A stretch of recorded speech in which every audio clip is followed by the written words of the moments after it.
There's an egg sitting in your fridge right now, and it weighs less than it did yesterday. Not by much, but put it on a kitchen scale today, check again next week, and the number drops.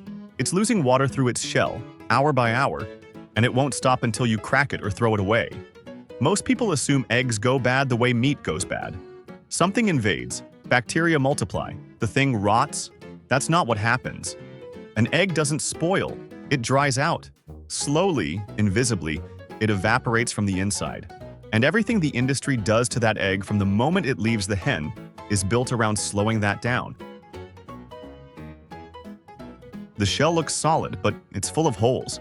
A chicken eggshell has roughly 7,000 tiny holes, clustered most heavily at the wide end. Hold an egg up to a strong light and you're looking through a surface that's closer to mesh than to ceramic. In a fertilized egg, those openings let the developing chick breathe. The egg from the store isn't fertilized. The holes don't care. They're open, working, letting air pass in and out the same way they always have. When a hen lays an egg, the inside is about 41 degrees Celsius. As it cools, the insides shrink, but the shell holds its shape. At the wide end, a thin lining pulls away from the wall. A small pocket of air forms in the gap. That's the air cell. Every egg has one, and it starts growing from the moment the egg exists. From that point, the egg is getting lighter. Moisture leaves through those 7,000 holes, day after day. The air cell at the wide end grows a little larger each time. The thick white loosens and spreads thinner. The yolk slowly flattens. Its skin stretched tight enough that a fork can pop it. Crack a week-old egg next to a fresh one, and the difference is visible. The old yolk sits lower, wider, easier to break. The old white runs flat across the pan. Nothing has grown inside, nothing has invaded, and it's still changing. The entire production line is a race against those 7,000 holes. Within hours of being laid, eggs roll onto conveyor belts and travel to a processing facility. The largest operations handle millions of eggs a day across multiple barns and packing lines. Speed matters. Every hour between the hen and the cooler is an hour the egg has been breathing unprotected. The first step is washing. Warm water sprays hit the shell at a temperature at least 20 degrees Fahrenheit above the egg itself. Rotating brushes and spinning mechanisms scrub the surface clean. Washing also strips the cuticle, the thin coating the hen deposits over those holes on the way out. One pass through the wash line removes contamination and natural protection at the same time. So the industry puts the seal back. After washing, a fine mist of food-grade mineral oil coats every shell.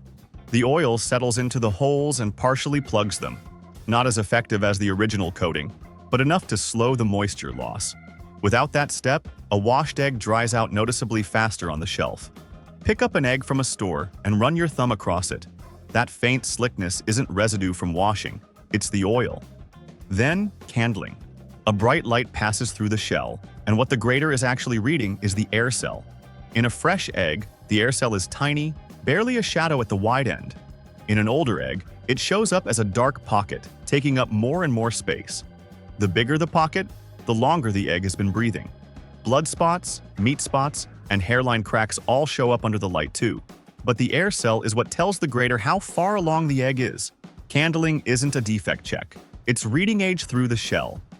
After candling, grading. The industry assigns AA, A, or B based on exactly what evaporation does to the inside. Crack one open on a flat surface.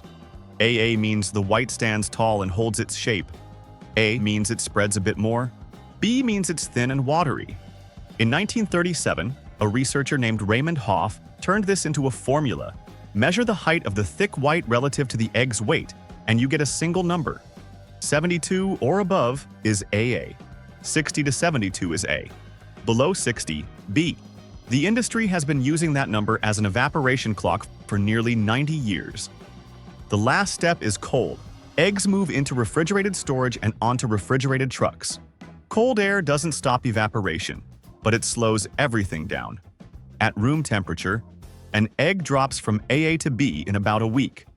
Under refrigeration, the same egg can hold its grade for months.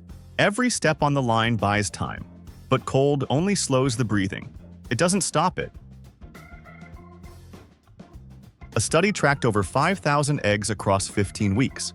The ones at room temperature, around 22 degrees Celsius, lost a full 15% of their weight. Dropped to the lowest grade within 7 days. 15% gone, not through leaking or rot, but through holes too small to see.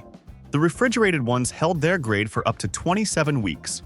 Crack open 2 eggs from the same carton, one kept cold, one left on the counter for 3 days. The cold egg still holds together, white firm, yolk round. The counter egg spreads flat, yolk barely standing. Same pack date, completely different condition. The date tells you when the egg was boxed. The temperature since then decides how much of it is still inside. The egg doesn't just dry out, it turns into something else. Every egg white starts near neutral, around 7.6 on the acid scale. As the egg breathes through its shell, that number climbs. Within days, even refrigerated, it passes 9. Eventually 9.7. That's a bigger shift than you'd notice by taste, but the egg does. Boil a fresh egg and the white sticks to the shell.